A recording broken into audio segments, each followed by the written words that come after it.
At dahil walang pasok, SM muna tayo mga mare. Aba, mayaman yorn. Niyaya nga ako ng kaibigan ko mga mare dahil mag-SM daw kami kasi kukuha siya ng national ID. Aba, 25 years old na, kolorom pa rin.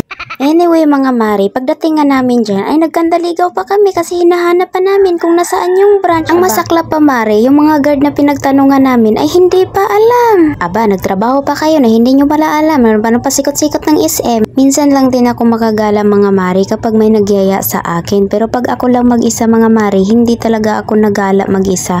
Puro trabaho lang talaga ako mga mare. At minsan, nabili ako ng mga ulam at nagluto-luto na lang ako dito sa bahay kaysa naman gagala ako at mapapagastos lang din ako. Ganon din naman, magluto na lang ako dito sa bahay. Kaya nung siniyaya niya ako mga mare, hindi nga sana ako sasama, pero nung sinabi niya na ilibre niya ako ng pagkain, aba, for the go. Iniiwasan ko na rin yung mga fast foods mga mare kasi nga napakamahal nga din. Kahit na nga isang piraso lang ng chicken ay umabot na din ng 100 plus. Pero hindi mo talaga maiwasan na magutom mga mare kapag nakita mo yung puwet ni Jollibee. Aba, pero dahil sa sobrang daming pila sa Jollibee ay napunta kami sa KFC. Aba, ibang klase din. Bigyan ko na lang din yung kaibigan ko mga mare kasi minsan lang din siya nagyaya kaya naman libre niya. At dahil nagtitipid din siya mga mare, ayan lang nabili namin. Pangtawid sikmura lang daw mga mare. Kaya naman, tinikman ko na yung mashed potato na in-order ko mga mare pero hindi ko talaga sa totoo lang nagustuhan yung lasa.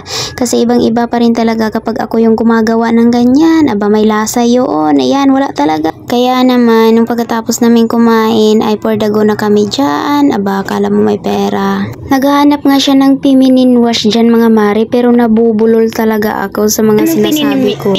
Pinminmin.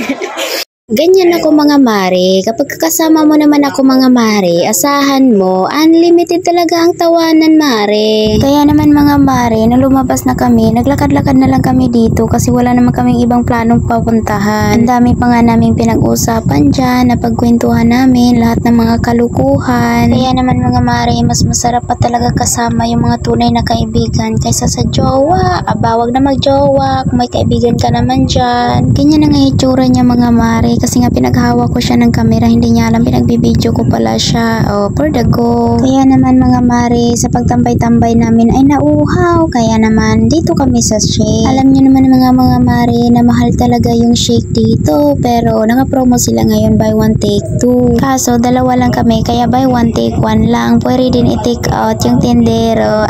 Mango flavor nga yung binili namin mga mare kasi paborito ko talaga yung mango. Nag-thank you na nga ako dyan mga mare pero hindi pa pala bayad. Kaya naman napatawa na lang si kuya dyan mga mare. Akala niya lalayas na kami. Pagtawa nga din ako dyan mga mare kasi si kuya joker din. Aba naman, sabi ko naman sa kanya mga mare, mag-hi ka muna sa camera kuya. Ayun, nalalaman niya na nag-vlog pala ako. Kaya naman mas lalo siyang napatawa. Pagtapos nga namin kumain kain dyan, napag-isipan nga namin na pumunta ka na lang kami sa bahay niya para naman mabisita ko yung bahay niya. Ganyan talaga ako mga mare kapag napunta ako sa bahay ng kaibigan ko, parang hindi rin iba yung pagtuturing ko sa kanila. Pag ako kasama mo mga mare, hindi mo na ako kailangan pagsilbihan kasi sisilbihan ko na yung sarili ko. Kung anong meron dyan, uubusin ko talaga yan. Kaya naman pagdating ko dyan mga mare, sabi ko, itutur ko muna yung bahay mo. Kaso nga lang, parang napagod din ako kakalakad mga mare, kaya naman napainom na lang ako ng tubig. At may mga pagkain pa sila nakalagay sa lamesa mga mare, kaya naman for the go, ayan, kumain na nga ako dyan. Nagkuha na ako ng pagkain dyan na nakalagay sa lamesa nila. First time ko nga pumunta dito sa bahay nila mga mare at kaya naman nagmo-movie marathon na nga kami. Ay aba, yung movie marathon nga namin mga mare ay ako lang yung nanonood kasi may sarili din silang mundo. Ay salamat! Hanggang dito na nga lang muna mga mare at igagala ko kayo sa susunod.